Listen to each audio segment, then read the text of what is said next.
nama baik keluarga. Tiba-tiba datang ke rumah untuk minta maaf. Diterima nggak? Kadang cara menerimanya kan belum tentu langsung baik kan? Ngapain ke sini? Ada yang, kamu bukan anak saya lagi. Oh, lantas anak siapa? Tapi dimaafin juga kan? Lalu dia berkata begini, Pak, silahkan. Kalau papa mau marah, mau pukul, silahkan. Tapi saya anak papa. Tapi kalau papa maafkan, memang papa adalah papa yang penyayang, yang selama ini seperti yang aku harapkan. Mukul nggak? Demi Allah, meluk. Dan air mata keluar. Nah, ibu saja yang punya rahim, punya sifat kasih yang dalam, apalagi Allah yang Rahman dan Rahim. Maka cari kalimat yang lembut. Nabi Zakaria mengatakan, ya Allah, mereka mengatakan gak mungkin. Maka aku memohon kepadamu yang tak punya batas. Dan kalau engkau aku mohonkan kepadamu, tak mengabulkan juga, kepada siapa lagi aku mesti meminta. Dan itu dilakukan dalam sholat. Dan masih berdiri, belum selesai sholatnya. Baru mulai sholat, minta. Apa yang terjadi? Lihat ayat 39-nya. Pakai fa. Fanadathul malaikatu wa huwa qa'imun yusalli fil mihrab. Annallahu yubashshiruka bi Yahya. Maka enggak ada jeda. Fa itu harfu 'atfin raditin baina syai'aini bila hudud. Paham? Tidak. Huruf sambung antara dua peristiwa yang terjadi tanpa jeda. Peristiwa pertama berdoa, peristiwa kedua dikabulkan. Antara berdoa dan dikabulkan tidak ada jeda. Baru selesai minta, seketika turun malaikat menyampaikan doamu terjawab. Tidak menunggu sholatnya selesai. Ternyata kalau sholatnya benar, itu seketika terjawab. Dan beliau meminta dalam keadaan berdiri. Nabi Zakaria seorang nabi, ini saya ingin tunjukkan keutamaan dari barakahnya Nabi Muhammad SAW. Nabi Zakaria seorang nabi, sholat berdiri dikabulkan. Kita umatnya Nabi Muhammad, sebelum sholat ditunggu oleh Allah, mau minta apa aku kabulkan. Maka turunlah Quran, surah kedua ayat 45. Wasta'inu bis sabri wassalah. Kalau engkau punya persoalan, jangan mengeluh, kata Allah. Terima dulu dengan sabar. Karena yang lain pun punya masalah. Perhatikan fikih masalah. Nanti kita belajar fikihnya ya. Kata Allah, aku menitipkan masalah ini bukan ingin membuat kehidupanmu bermasalah. Tapi meningkatkan kualitas hidupmu supaya lebih baik kemudian hari. Karena itulah ketika aku berikan, tak mungkin aku titipkan kalau engkau tak mampu. Maka turun ayat berikutnya. La yukallifullahu nafsan illa. Jadi nggak mungkin diuji itu Anda nggak mampu, nggak mungkin. Jadi kalau Anda datang ke sini sekarang sedang punya masalah, seberat apapun, itu tandanya Anda yang mampu. Saya tidak. Saya tidak dititipi itu oleh Allah karena saya belum mampu. Anda mampu.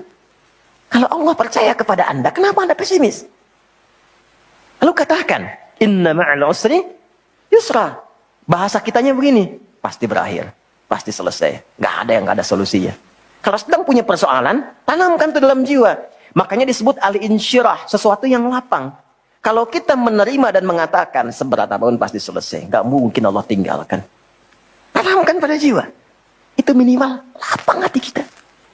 Ya, dan itu yang punya kita di Quran. Katakan, yang praktekkan Jepang. Betul, di semua kegiatan pakai. Dulu ada yang senapas dengan Songgoku Songgoan tuh ada benteng Takeshi kan ya? Ya kan? Kalau mau naklukkan itu, ayo kamu bisa, kamu bisa, kamu bisa kan? Dibuatkan optimisme dalam dirinya supaya bisa. Nah ini kita ada ayatnya. Katakan pada dirimu, pasti selesai. Gak usah mengeluh. Mengeluh tidak menyelesaikan persoalan. Terima dulu, pasti Allah tingkatkan kualitasnya. Setelah itu apa? Bawa dalam sholat. Jadi konfigurasi sholat itu begini. Kalau pagi punya masalah, kenapa dipanggil zuhur? Supaya diselesaikan dalam zuhur. Zuhur ke asar punya masalah, diselesaikan di asar. Nanti akumulasinya diselesaikan di isya. Kalau belum tuntas, tahajud. Makanya orang yang benar sholatnya, tidurnya tenang. Karena dia sudah curahkan kepada Allah. Ya Allah, engkau yang titipkan, engkau pasti selesaikan. Engkau yang berikan, engkau pakai tuntaskan. Engkau pasti tuntaskan. Lalu istighfar kan? Makanya begitu istighfar, tidurnya tenang. Gak percaya silahkan. Coba dulu evaluasi istighfar, tenangkan. Tidurnya enak. Tapi kalau Anda nggak lakukan, dalam tidur pun masih bermasalah. Kalau kamu ini tidur, nggak enak. Itulah salat. Nah, ayatnya berbunyi, saya hapus dulu ya. Bismillah. Allahu Akbar. Apa? Ya, alhamdulillah. Oh, presiden ngapus, masya Allah. Ya, musyawarah. Ya. Oh, enggak usah, itu aja. Ya, baik, makasih. Jangan dihapus yang tidak ingin saya hapus ya. Baik, jazakallah khair. Ya. Cukup. Makasih, jazakallah khair. Teknis hamba cara hikmah. Ya. Oke. Quran surah 2 ayat 45. Perhatikan, ini mahal sekali ilmunya dan tidak di satu kitab. Mesti dikumpulkan. Quran surah 2 ayat 45. Wasta'inu bis sabri was salah. Perhatikan ya, fokus baik-baik. Perhatikan cara menerjemahkannya. Dan bila Anda memiliki persoalan dalam hidup, terima dulu dengan sabar. Sabar itu bukan diam ya. Sabar itu menerima ujian yang Allah titipkan, berikhtiar untuk menyelesaikan sesuai dengan apa yang Allah bimbing. Itu sabar namanya. Jelas? Terima dulu dengan sabar, lalu bawa itu dalam sholat. Jelas? Sampaikan, minta solusinya. Wassalah. Kalau belum yakin, imannya dipertanyakan. Kalau belum yakin, imannya dipertanyakan. Makanya nanti di ayat 153, di surah yang sama, Quran, surah 2, ayat 153. Dibuka dengan iman dulu. Ya ayyuhalladzina amanu ista'inu bis sabri wassalah.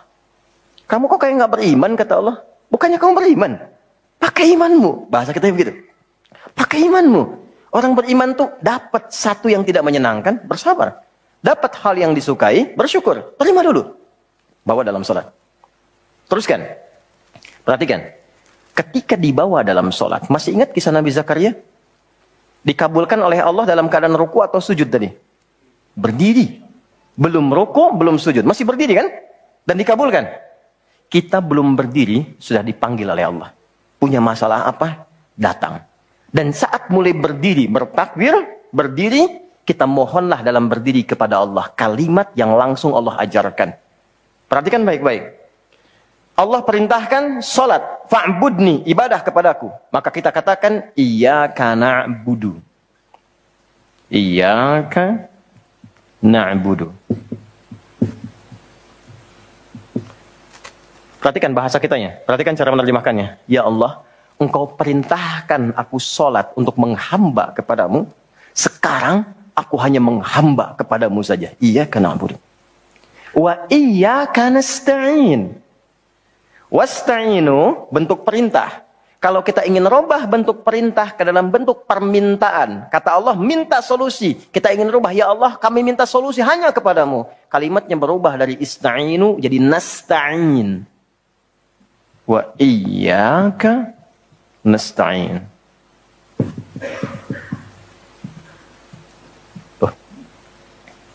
Dan sekarang ya Allah, saya punya persoalan. Dan Engkau Maha tahu dengan itu semua. Dan saya hanya menghamba kepadamu dan memohon solusi darimu. Saya tanya pada Anda, kita bacakan Iyyaka na'budu wa iyyaka nasta'in dalam keadaan apa? Berdiri. Kan dalam baca Al-Fatihah berdiri kan? Kita baca saat berdiri. Nanti Anda akan temukan kaitannya dengan Nabi Zakaria. Nabi Zakaria minta berdiri di Kabul, kita belum minta sudah ditunggu. Dalam berdiri diminta membaca ini. Perhatikan hadisnya, hadis qudsi. Dari sahabat Abu Hurairah radhiyallahu taala anhu dari Nabi sallallahu alaihi wasallam. Ussimatis salatu baini wa baina 'abdi 'ala nisfaini. Salat dibagi dua bagian antara aku dengan hambaku. Wali 'abdi ma sa'al. Kalau hambaku benar menunaikan salatnya sebagai hak aku dan kewajibannya, maka kewajibanku pertama kepadanya mengabulkan apapun yang dia minta dalam salatnya. Hadis qudsi. Di mana dimulainya? Idza qala al-'abdu alhamdulillahi rabbil alamin. Jika hamba memulai dengan membaca Alhamdulillahi Rabbil Alamin, qala Allah Azza wa Jalla hamadani abdi. Maka Allah langsung menjawab, hambaku sedang memujiku. Maka kalau sedang sholat, rasakan diawasi Allah. Dijawab itu. Makanya latihan yang benar bacaannya. Ya, Anda mau main sinetron, latihan scriptnya lama sekali itu supaya benar kan? Sinetron loh dunia. Sekarang kebutuhan dunia akhirat, masa nggak benar bacanya? Belajar, malu sama Allah. Ya, yang lihat malaikat loh. Ya, Anda kalau main sinetron yang nonton manusia, Anda sholat yang nonton malaikat. Ya, maka pastikan bacaannya enak, nyaman di hati, rasakan diawasi. Wa idza qala al-'abdu ar-rahmanir rahim, kalau hamba berkata ar-rahmanir rahim, qala Allah azza wa jalla, Allah menjawab, asna alayya 'abdi, hambaku sedang menyanjungku. Wa idza qala al-'abdu, saya cepat kalau hamba membaca maliki yaumiddin, qala Allah azza wa jalla majjadani 'abdi, Allah menjawab, hambaku sedang mengagungkanku. Sekarang lihat poinnya. Wa idza qala al-'abdu iyyaka na'budu wa iyyaka nasta'in. Kalau hamba membaca sampai di kalimat ini, ya Allah, sekarang aku menyembah seperti Engkau perintahkan hanya kepadamu. Dan aku punya persoalan dalam hidup. Dan Engkau maha tahu, aku minta solusi hanya kepadamu. Qala Allah azza wa jalla, Allah jawab, hadza baini wa baina abdi. Ini perjanjian aku dengan hambaku. Wali abdi, kalau hambaku benar salatnya dari mulai takbir sampai bacaan ini, masalah. Apapun yang dia minta sekarang, aku kabulkan. Nabi Zakaria salat minta dijawab. Kita umatnya Nabi Muhammad karena keberkahan nabinya belum minta sudah diberikan jalan. Makanya banyak orang memohon dalam salat. Dan tidak sedikit yang dimintakan mustahil menurut manusia. Ibunda Al-Bukhari, Anda boleh cek di kitab Fathul Bari, jilid pertama itu, di bab Muqaddimah. Al-Bukhari itu kan buta usia 4 tahun. Butanya permanen. Dokter mengatakan gak akan sembuh. Buta. Kapan sembuhnya? Ketika ibunya masuk ke mihrabnya. Ibu masuk ke mihrab, Al-Bukhari masuk kamar mengulang hafalan surat Qaf. Ibunya berdoa di hamparan sajadahnya. Sampai tertidur, lelah berdoa tertidur. Mimpi ketemu Nabi Ibrahim. Ini dari tafaul namanya. Tafaul itu menamai anak dengan tokoh tertentu untuk mendapatkan percikan kebaikan dan kesolehannya. Nah, Al-Bukhari itu nama aslinya Muhammad. Bapaknya Ismail. Kakeknya Ibrahim. Kakek buyutnya Al-Bardizbah. Ya, kemudian berasal dari kecamatan Ju'fah, Kabupaten Bukhara. Provinsi Khorasan, negara Uzbekistan sekarang. Karena dari Bukhara, tambah al dan i di ujungnya untuk mengenalkan saya dari Bukhara. Maka Al-Bukhari. Syekh Yasin dari Padang, Syekh Yasin Al-Padangi. Syekh Ahmad Khatib dari Minangkabau, Syekh Ahmad Khatib dari Minangkabawi. Ya, boleh misalnya silakan, nggak ada masalah. Oh, ini saya santai, senang saya, nggak apa-apa. Kecuali kalau bapaknya bolak-balik baru saya. Ya, oh, Mas Dude dari Bintaro misalnya boleh. Ana Dude Al-Bintaroi, ya, Al-Banteni. Nah, Imam Al-Bukhari 4 tahun. Demikian tadi, kena buta, ibunya berdoa, mimpilah ketemu Nabi Ibrahim. Di mimpi dikatakan, anakmu akan melihat lagi. Pas qadar Allah, beliau sedang mengulang hafalan Quran di surat Qaf. Nyampe ke ayat 21 sampai 22. Laqad kunta fi ghaflatin min hadza, fakashafna anka ghita'aka fabasaruka al-yawma hadid. Dulu pandanganmu itu tertutup, tak bisa lihat. Sekarang kami akan buka secerah-cerahnya, mulai hari ini pandanganmu akan menatap dengan tajam. Padahal ayat itu tentang suasana akhirat. Tapi percikan dari kebaikan itu turun ke bumi. Maka ketika selesai ayatnya, ibunya bermimpi, terbuka pandangannya, bisa melihat kembali. Lompat, kaget dikejar ibunya. Umi, laqad ra'ait. Bu, saya lihat lagi. Ibunya kaget bangun, langsung dipeluk. Rubbama ra'aita bil qalbik. Mungkin kau melihat dengan hatimu. La bil bi'aini, dengan mata saya. Sejak saat itulah belajar hadis. Kapan?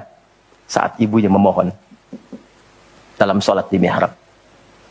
Jelas? Oke. 5. Harus sampai yang terakhir kan? Salatnya kan 5 waktu. Dapatnya 5. Ya? Yang terakhir apa? Salat adalah pengantar pada kesuksesan dan kebahagiaan hidup. Profesi apapun yang Anda pilih, Anda jaga salat dengan benar, tertinggi Anda dapatkan. Tertinggi. Nah, ada sukses saja. Sukses. Ada bahagia saja. Happiness. Sukses saja dalam bahasa Arab itu fauz, kata umumnya. Turunannya faiza, fauzi, faizan, faizin, fauzan, itu sukses.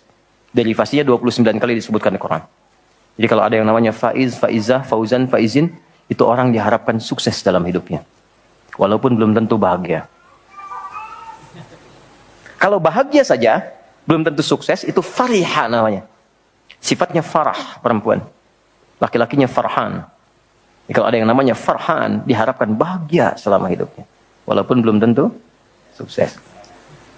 Kalau Anda gabungkan keduanya, sukses dan bahagia, success and happiness, maka berubah kalimatnya menjadi falahun. Falah. Sukses dan bahagia. Coba cek panggilan sholat. 5 kali diperdengarkan setiap pergantian waktu. Hayya 'alas shalah. Kenapa sholat? Dijawab langsung, diperdengarkan di telinga kita. Hayya 'alal falah. Supaya engkau sukses dan bahagia. Diperdengarkan di telinga. Telinga bahasa Arabnya udhun, jamaknya adzan. Orang Islam setiap pergantian waktu, dari bangun tidur kamu harus bahagia. Siang hari kamu mesti sukses, mesti bahagia.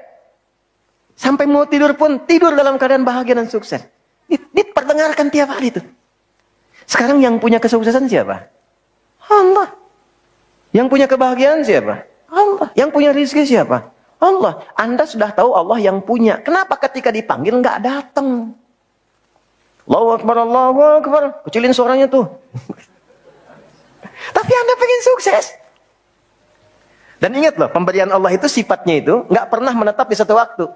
Nyambung terus sampai ke semua dimensi kehidupan yang kita lalui. Jadi kalau Allah kasih sukses dan bahagia, bukan cuma dunia. Alam kuburnya sukses, akhiratnya sukses. Itu bedanya dengan sifat dunia. Jadi kalau Anda ingin kaya di dunia, tidak sholat pun bisa kaya. Asal Anda mau kerja keras. Sifat sholat itu memberikan keberkahan pada kekayaan. Sehingga menikmatinya melahirkan kebahagiaan. Bukan stres. Keluar gelap, balik gelap, tiap hari ngitung. Punya kendaraan cuma dipanasin, hidupin, panasin, matiin. Capek. Ya. Tapi ada kenikmatan, ada value yang tinggi. Ke akhirat punya nilai. Nah kalau Anda genggam itu, berhasil diraih, maka berubah katanya dari salah jadi aflah. Aflah itu orang yang menggenggam kesuksesan, kebahagiaan dan tidak ingin dia lepas. Siapa aflah di Quran yang pernah dibuka dan ditampilkan ayatnya? Quran surah ke-23 Al-Mu'minun ayat 1 sampai 2. Qad aflahal mu'minun. Orang beriman itu bila imannya sejati pasti menggenggam kebahagiaan dan kesuksesan. Bagaimana menunjukkan keimanan yang sejati itu? Ayat 2-nya. Alladzina hum fi salatihim khasyi'un. Ternyata salatnya dulu. Letaknya sebelum zakat loh, sebelum beraktivitas. Ayat 3-nya kan walladzina hum 'anil lagwi mu'ridun, ayat 4-nya walladzina hum lizzakati fa'ilun. Enggak mungkin zakat kalau enggak ada harta kan? Harta itu artinya diminta untuk kaya, untuk usaha. Nah, sebelum usaha, sebelum berkreasi, beraktivitas, salat dulu yang benar. Salat itu mempermudah jalan berusaha untuk mendapatkan lompatan keberkahan yang diharapkan. Pernah dengar Abdurrahman bin Auf? Sebelum masuk Islam kaya kan? Kaya. Setelah masuk Islam, nggak kaya lagi. Hilang kekayaannya, tapi berubah menjadi kebangetan kayanya. Ya. Jadi Muslim dirampas hartanya oleh orang-orang Quraisy pada masa itu. Kalau engkau ingin ikut hijrah dengan Muhammad SAW, silahkan berangkat. Tapi hartamu kami rampas. Berangkat dengan pakaian yang melekat di badan saja. Silahkan. Ternyata beliau memilih hijrah. Itu nggak mudah loh. Jadi hijrah itu jangan dikira membalikan telapak tangan begini. Nggak mudah. Dan Anda kalau berhijrah, yang pertama diberi bukan harta. Kalau motivasi Anda hijrah mendapatkan harta, salah Anda. Capek pasti. Bikin apapun capek. Kalau Anda ibadah untuk dapat kedudukan, capek. Capek. Tapi niatkan benar karena Allah. Yang paling menarik apa? Ya, saya berangkat. Dan jarak yang 400 km cuma jalan kaki, nggak ada kendaraan. Medannya nggak mudah. Tapi yang bisa menerima itu belum tentu semua keluarga. Makanya kalau suami ingin berubah, diskusi dengan istri yang baik. Karena kalau belum siap, kadang-kadang butuh waktu, nggak apa-apa. Istrinya ditanya, kalau engkau memilih ikut suami, kamu nggak dapat harta apapun. Silahkan berangkat dengan pakaian saja. Belum tentu sampai dan sengaja tidak dieksekusi untuk memberikan kesan kalau masuk Islam jadinya fakir, melarat dan sengsara. Tapi kalau kamu tinggal di Mekah, kami serahkan semua harta suamimu, kami angkat menjadi perempuan terhormat, silahkan pilih laki-laki manapun yang kamu inginkan di Mekah, kami fasilitasi pernikahannya. Bentar ya. Kalau Anda, para ibu, dalam posisi demikian, anggap suami nggak ikut hari ini. Ikut suami, harta diambil, hanya dengan pakaian saja, berangkat jauh, belum tentu sampai, atau tinggal di Mekah, semua kekayaan suami diberikan, pilih laki-laki manapun difasilitasi pernikahannya. Ikut suami atau tinggal di Mekah? Lemah ikut suami. Ternyata istrinya pada masa itu memilih tinggal di Mekah. Belum siap. Abdurrahman bin Auf berangkat. Hebatnya orang Madinah, kenapa disebut dengan Ansar? Ansar itu sifat menolong tanpa pamrih dengan pertolongan yang dalam. Jadi kalau ada yang haus disambutnya oleh yang bawa minuman. Yang lapar disambutnya oleh yang bawa makanan. Dan tanpa pamrih sampai nanti diviralkan di Quran surah 59 ayat 9 sampai 10. Wa yu'thiruna 'ala anfusihim walau kana bihim khasassah. Nah, ini kaya, pernah kaya, jatuh fakir, disambut oleh orang paling kaya di Madinah. Disambut. Begitu datang, perhatikan tawarannya. Beliau mengira kalau kaya jatuh fakir, itu akan mengganggu kepada perasaan karena stylenya berubah. Jadi pikiran. Di fisika kan begitu ya. F1 sama dengan F2 kan. Gaya gerak sama dengan gaya dorong. Apa yang masuk itu yang keluar. Jadi kalau yang masuknya sedikit, maka gayanya sederhana. Naik angkot, keluar, nunduk, sodakoh. Tapi kalau yang masuknya banyak, tampilannya beda kan. Keluar, jalan. Tapi jangan lupa, hukum gaya itu ada hukum Pascal namanya. F berbanding lurus dengan P. Gaya berbanding lurus dengan tekanan. Semakin banyak gaya, semakin tertekan hidupnya. Ya? Maka bila orang punya penghasilan banyak gayanya, ketika penghasilan menurun, tekanan hidupnya meningkat. Itu yang menjadikan pekerjaan kadang nggak ditimbang-timbang, semua dilakukan demi memperbaiki gaya. Dikiranya Abdurrahman bin Auf itu masuk rumus ini. Padahal beliau sudah hatam pelajaran sholat setahun sebelum hijrah. Itu cuma praktekkan berdiri saja. Apa jawabannya? Perhatikan ketika ditawarkan, akhil karim, au kama qala sami'tu annaka kunta ghaniyya. Saya dengar Anda pernah kaya. Kalau ingin kaya lagi, ambil setengah harta saya. Dan itu kalau dirinci lewat kisah-kisah sirah, itu hartanya ada berapa, kebun kurmanya berapa, betul-betul kaya lah. Saya dengar Anda ditinggalkan keluarga. Kalau ingin nikah lagi, pilih perempuan paling engkau sukai di wilayah ini. Walaupun bagian dari keluargaku, pilih aku fasilitasi pernikahannya. Gantian ya. Kalau antum di posisi itu, oke. Ambil setengah kekayaan, silahkan pilih dengan perempuan manapun yang Anda suka, kami fasilitasi pernikahannya. Diterima atau tidak ditolak sama sekali. Saya percuma tawarkan ditolak, karena wajah antum tuh udah paham saya. Oke, yang ingin saya katakan begini. Yang ingin saya katakan, beliau mengatakan terima kasih atas tawarannya. Bahasa kitanya jazakallah khair. Terima kasih atas tawarannya. Arini ainal aswaq. Cukup tunjukkan padaku di mana pusat bisnisnya. Cukup tunjukkan padaku di mana pusat bisnisnya. Itu dipraktekkan pencerahan dari Nabi tentang makna sholat. Jadi rupanya sholat dari bagian awal sampai akhir itu ada artinya, ada maknanya. Itu dipraktekkan oleh beliau. Cuman dalam jangka waktu 2 tahun menuju tahun ketiga, berubahlah jadi orang paling kaya nomor 3 di Madinah. Sampai jadi nomor 1 di Madinah. Sampai hartanya bisa memberikan sedekah kepada semua penduduk Madinah. Viral kisahnya. Jadi penduduk Madinah itu yang nggak bisa kerja dimodalin sepertiganya. Yang nggak bisa sama sekali berusaha, udah disantuni. Yang lainnya diberikan hadiah. Jadi setiap mendapatkan proyek apapun, itu Masya Allah, semua Madinah dapat bagiannya. Dan termasuk yang didoakan oleh keluarga Nabi, yaitu Sayyidah Aisyah radhiyallahu ta'ala anha. Karena berkah hartanya. Dari orang yang tidak berpunya, menjadi orang yang luar biasa, karena manfaat sholat. Oke, sekarang intinya. Ini kan baru muqaddimah, kita belum mulai. Belum mulai ini, kita kan baru muqaddimah. Dari 5 ini, berapa yang sudah didapatkan? Selama kita sholat. ribuan kali ruku', ribuan kali sujud. Apakah salat yang dilakukan sudah membuat diri kita menjadi tenang? Apakah sudah merasa dekat dengan Allah sehingga semua kegiatan merasa terawasi? Kata-katanya baik, pandangannya terukur, langkahnya ke tempat yang disukai. Apakah salat sudah membuat diri kita lebih tenang? Apakah salat menjadikan doa kita sudah terkabul? Apakah salat menjadikan diri sudah lebih baik? Jangan-jangan ada orang motivasi salatnya pun untuk berbuat yang tidak baik.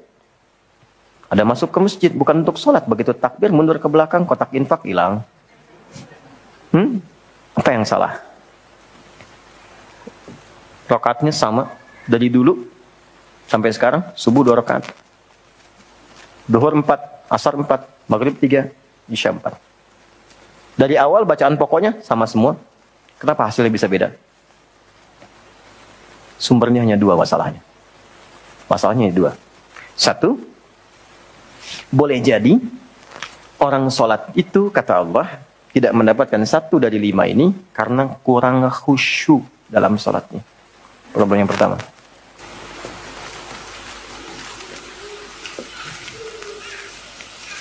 Dua, boleh jadi tidak didapatkan 1 dari 5 ini karena ada orang yang sholat, tidak mengerti, tidak memahami apa yang dia baca dan dia lakukan dalam sholatnya. Coba lihat selama ini. Ya, coba lihat selama ini kita sholat. Coba lihat selama ini sholatnya masing-masing. Paham nggak yang dibaca tuh? Jangan-jangan ruku nggak ngerti yang dibaca. Sujud nggak paham yang diungkapkan. Bagaimana bisa khusyuk kalau nggak ngerti apa yang dilakukan? Kadang-kadang abis minta lagi. Rabbighfirli warhamni wajburni warzuqni. Minta rizki kan? Dalam duduk di antara 2 sujud itu. Habis sholat minta lagi, ya Allah berikan aku rizki. Kata malaikat, yang tadi apa dalam sholat? Tadi warzuqni. Jadi tidak ada kenikmatan. Ya, ini problemnya. Karena itulah kemudian turun ketentuan dalam Quran tentang 2 hal ini. Dan turunlah detil penjelasan Nabi SAW. Tentang ketentuannya, kita akan uraikan pertama tentang khusyuk dalam sholat. Dan nggak perlu ikut pelatihan kalau sudah paham ini. Tinggal cek masing-masing. Ya, kita hormati kalau ada momentum pelatihan ya silahkan. Ya. Tapi ini intinya akan kembali ke sini. Yuk kita mulai tentang khusyuk dalam sholat di Quran surah kedua ayat 45 sampai 46. Semua tetap di posisinya supaya bisa fokus. Biarkan saya yang menulis, menerangkan, menghapus, dan menjelaskan. Stop. Oke, nggak apa-apa. Ya. Alhamdulillah. Jazakallah khair. Man dalla ala khairin falahu ajruhu mithla ajri fa'ilihi min ghairi an yanqusa min syai'. Siapa yang memfasilitasi, menolong pada kebaikan, dia akan dapat pahala yang sama dengan yang melakukan. Mudah-mudahan yang menghapus sama dengan yang menulis pahalanya. Sepanjang dia tidak menghapus apa yang ingin saya tuliskan sebelumnya. Khusyuk tadi di sini ya tulisannya. Khusyuk. Jazakallah khair. Quran surah kedua ayat 45 sampai 46. Oke, pelan-pelan. Wasta'inu bis sabri was salat wa innaha lakabiratun illa 'alal khashi'in. Fokus, tenang. Di sini Allah mengkomparasikan antara sabar dengan khusyuk. Sabar aja nggak mudah kan? Khusyuk itu di atas sabar. Jadi kalau nggak paham ilmunya, sulit mendapatkan khusyuk. Oke. Wasta'inu, jika Anda punya persoalan dalam hidup, bisa terimalah dengan sabar dulu. Catat, runtutkan, wassalah. Bawa dalam salat, minta solusi kepada Allah. Wa innaha, lihat kata gantinya ha, bukan hu. Kalau hu ke sabar, huma keduanya, ha ke salat. Dan salat itu lakabiratun, pakai lamnya taukid, penguat.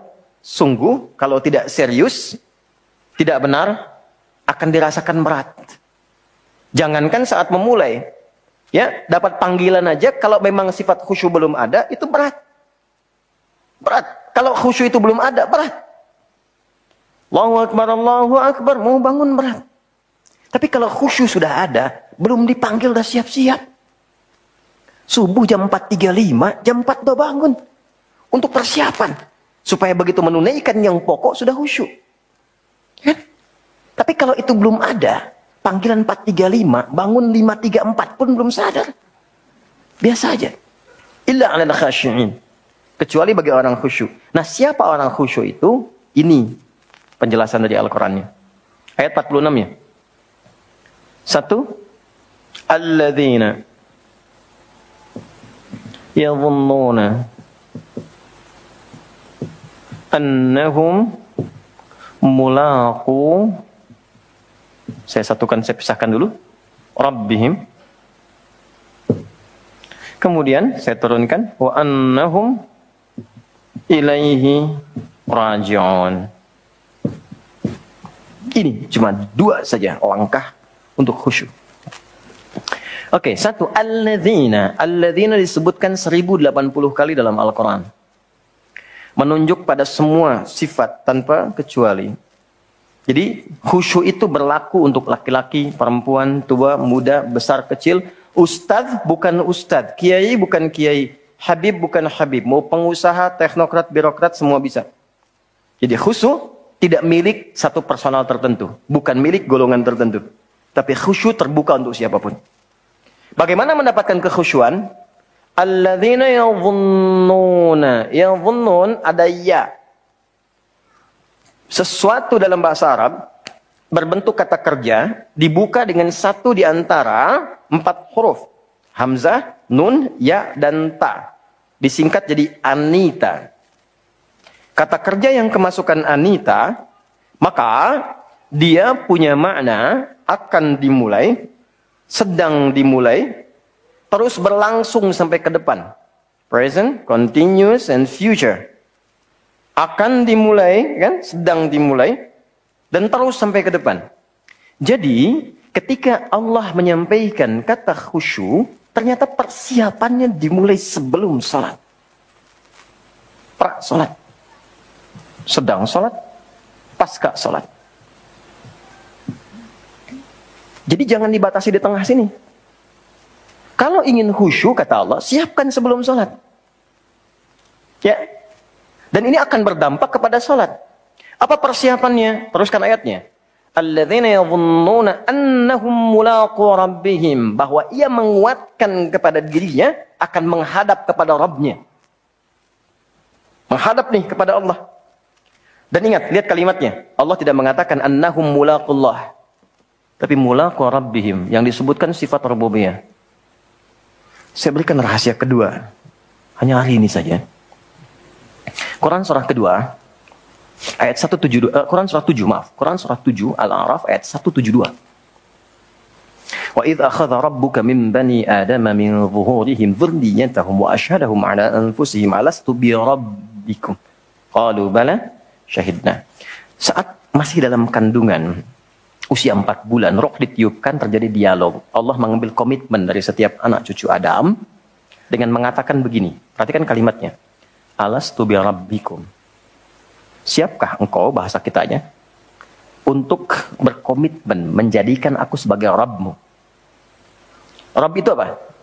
Rabb itu bukan sekedar Tuhan yang disembah, dipertuhankan, tapi yang merawat, memberikan perhatian, memberikan segenap kebutuhan, menyembuhkan kalau sakit, memaafkan kalau salah, mengampuni kalau berbuat dosa, segalanya. Kalau ada seseorang mengatakan kepada Anda, siap nggak ikut saya akan perhatikan semuanya. Kebutuhan saya penuhi, sakit saya akan bawa ke rumah sakit terbaik. Ada sesuatu saya akan berikan solusi yang terbaik. Kira-kira mau ikut nggak? Jawabannya bala kan? Bala itu iya tanpa pikir. Maka kata Rabb ini bukan sekedar komitmen ketuhanan, tapi komitmen yang memintakan kepada Allah untuk membalas segala hal yang Allah janjikan jika kita memang menuhankannya. Inilah rahasianya, kenapa setiap berdoa bahasanya Rabb. Coba cek. Doa-doa yang kita panjatkan banyaknya Rabb kan? Kalau sedang ada salah, Rabbana zalamna anfusana wa illam taghfir lana wa tarhamna lanakunanna minal khasirin. Untuk orang tua, Rabbighfirli wa liwalidayya warhamhuma kama rabbayani. Ya. Untuk keluarga, keturunan, Rabbana hablana min azwaj. Pakai Rabb. Dan doa paling favorit di muka bumi untuk semua orang Islam, Rabbana atina fid dunya fil akhirati Waqina. Doa apa itu? Sapu jagat. Cuman kita yang punya tuh. Di Arab nggak tahu sapu jagat tuh. Di kita ada doa sapu jagat. Doa sapu nggak ada jagatnya, doa jagat nggak ada sapunya. Yang tadi di Al-Baqarah 201. Pakai Arab semua kan? Pakai Arab. Nah ini, perhatikan, rasakan suasananya. Engkau akan menghadap kepada Tuhan yang telah merawatmu. Akan mengabulkan semua keinginanmu. Menyelesaikan semua persoalanmu saat ini. Memberikan semua yang kau harapkan. Makanya orang khusyuk itu begitu merasakan akan menghadap Allah, maka dari penampilan saja dia sudah siapkan. Turunlah Quran surah 7 ayat 31. Perhatikan ini ya persiapannya. Quran surah 7 Al-A'raf ayat 31. Ya bani Adam, khudhu zinatakum 'inda kulli masjid. Hei anak cucu Adam, kalau sudah ada panggilan terdengar dari masjid, kenakan pakaian terbaikmu. Tuh. Kapan panggilan dari masjid tiba? Saat azan kan? Ya kan? Allahu Akbar, Allahu Akbar. Nah itu orang khusyuk, baru dengar panggilan, dia sudah menyiapkan pakaian terbaik. Menghadap Allah loh. Anda menghadap pimpinan pakaian bagus. Ya kan? Kadang-kadang dipersiapkan. Jaket sebelumnya, pakaian dijahit sebelumnya. 2 pekan sebelumnya pesan sepatu yang sesuai. Yang belum tentu dia memberikan jawaban dari proposal Anda. Ini Allah manggil 5 kali dalam sehari. Kan? Pengen khusyuk tapi pakaian seadanya. Udah sholat datang, celana seadanya, pakaian kaos. Depan Messi, belakang Ronaldo. Malaikat bingung. Nggak. Memang secara fikih sah. Tapi secara moral, akhlak, etik akhlak kita kepada Allah, rasanya nggak enak mau minta begitu. Ya kan? Coba rasakan ya. Anda nanti pas mau sholat misalnya, malam lah supaya rasanya ke hati lebih kuat. Cari pakaian terbaik. Rasakan kenikmatannya. Persiapkan dengan baik. Berwudu dengan benar. Demi Allah saya katakan, tidak ada yang paling indah suasananya ketika Anda datang dengan penampilan demikian. Rasakan bedanya. Bedakan rasanya. Pasti akan terasa bedanya. Lain. Ketemu ini, Rob. Di masjid itu kan cuma 2 panggilan kan? Kalau bukan panggilan untuk sholat, ya kan? Yang kedua apa? Meninggal kan? Telah meninggal dunia, gitu kan? Perhatikan. Wa annahum ilaihi raji'un. Kenapa Anda persiapkan itu? Rasakan. Mungkin itu panggilan untuk kembali kepada Allah. Adzan artinya apa? Bukanlah. Panggilan. Yang manggil siapa? Allah lewat muadzin. Dipanggil Allah. Johnny, ada Johnny di sini? Ada. Oh, Cepi ada. Saya ganti supaya nggak ada. Cepi dipanggil Allah. Apa artinya? Kenapa lemes jawabnya? Kita tiap hari dipanggil Allah. Siapa yang bisa memastikan kapan dia pulang? Tidak ada. Kenapa nggak merasakan bahwa panggilan sholat itu mungkin panggilan pulang kita? Dan tidak ada yang paling indah kecuali pulang dalam keadaan sujud. Kita nggak tahu kapan pulang. Dan kita yakin kita akan meninggal. Dan tidak ada yang paling indah kecuali meninggal dengan pakaian terbaik yang paling halal yang pernah kita dapetin. Dan kita nggak tahu persiapannya bagaimana. Orang-orang soleh punya firasat, punya persiapan. Kita bagaimana? Saya mau cerita sedikit ya. Oh ya, sedikit ya, sebentar. Ya, ada kisah nyata seorang ibu di satu desa dan saya kenal. Ini bukan karangan, saya berjumpa dengan orangnya dan saya bersaksi bahwa ibunya salehah, suaminya saleh, keluarganya saleh semua. Insya Allah. Ibu ini kena diabetes sampai menjalar ke tubuhnya sudah nggak bisa beraktivitas normal, bergerak. Gigi sudah mulai tanggal beberapa. Tapi demi Allah, kalau dengar ada pengajian dimanapun, minta pada suaminya untuk digendong datang ke situ. Ibu ini. Satu kali, anaknya mengajukan putus sekolah di kuliahan. Tiba kemudian satu waktu, ibunya tiba-tiba bangun. Sehat lagi. Ini kisah nyata. Lalu beliau buka, lemari pakaiannya, berdandan, tapi indah, bagus. Keluar dari kamar, lihat anak, suami, kaget. Sebelum berkata, ditemuin, digandeng tangan keduanya, duduk di sofa bertiga. Kata ibu, ya ini kisah nyata. Nak, tolong buatkan susu ya buat mama. Bikin susu. Suami belum bisa berkata tuh, karena masih kaget. Begitu datang susu, duduk, tolong bacakan Quran ya. Baca Quran. Begitu sudah dibaca, dengar, kata. Tiba-tiba tangan yang menggenggam suami itu terasa kaku. Beliau meninggal dalam genggaman bersama suaminya, dibuatkan susu oleh anak yang telah disusuinya, dan dibacakan Quran oleh anak yang telah dididik dengan lafaz-lafaz dari lisannya. Tapi yang mau saya katakan, ibu ini seakan punya rasa menghadap Allah dan memohon diberi persiapan dan dia bisa mengenakan pakaian terbaiknya untuk pulang. Saya waktu tengok Ustaz Arifin Ilham itu di rumah sakit. Karena dulu kita termasuk yang mensupport dan mengawasi pembangunan yang Adzikra itu. Yang sebelumnya kan Muammar Gaddafi. Singkatnya saya datang dari rumah sakit. Kalimatnya apa? Saya langsung saja ke intinya. Ustaz, liqa Allah. Ustaz, abang udah kangen bentar lagi. Mau ketemu Allah. Doakan ya, mau ketemu Allah. Ya Allah, katanya. Mau ketemu Allah. Itu. Kita nggak tahu kapan pulang. Maka setidaknya dalam sholat, bawa suasana itu. Kalau kita sadar mau sholat itu mau menghadap Allah, suasana hati itu berbeda. Makanya imam kan sebelum mimpin berbalik dulu kan kepada makmum. Apa di antara kalimatnya? Sallu sholatan muwadda'. Teman-teman, jamaah sekalian, yuk siap-siap sholat. Rasakan sholat ini sholat perpisahan kita dengan dunia. Mungkin kita akan pulang menghadap Allah. Sebetulnya kalimat itu untuk membentuk kehusyuan.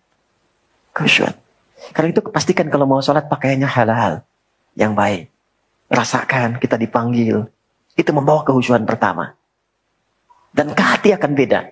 Karena itulah dimulai persiapannya dari iqamat. Iqamat itu dari aqama yuqimu, persiapan untuk mengondisikan diri. Maka kalimat Allah disebutkan. Allahu Akbar, asyhadu an la ilaha illallah, siap-siap. Khusyuk. Kalau sudah begini, persiapan sholat kita sempurna. Cuman problemnya, setan itu belum bertugas. Dia bertugas ketika kita mulai bertakbir.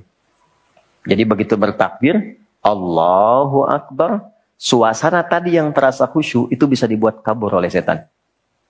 Uzkur kata, kata setan, ingat ini ya, ingat itu. Maka yang tak ingin kita ingat muncul semua. Hatta la yash'ural musalli kam raka'atan yusalli. Sampai-sampai ada orang yang tidak sadar berapa rakaat sedang menunaikan sholatnya. Rakaat pertama khusyuk, rakaat kedua kabur. Subuh yang cuma 2 jadi 3. Bagaimana caranya supaya mempertahankan khusyuk sambil berjalan sholat sampai akhirnya? Maka di sini ada ayat yang kedua, ada surah yang kedua, ada tips yang kedua yang menjaga itu sampai selesai. Dan itu akan kita bahas di pertemuan berikutnya.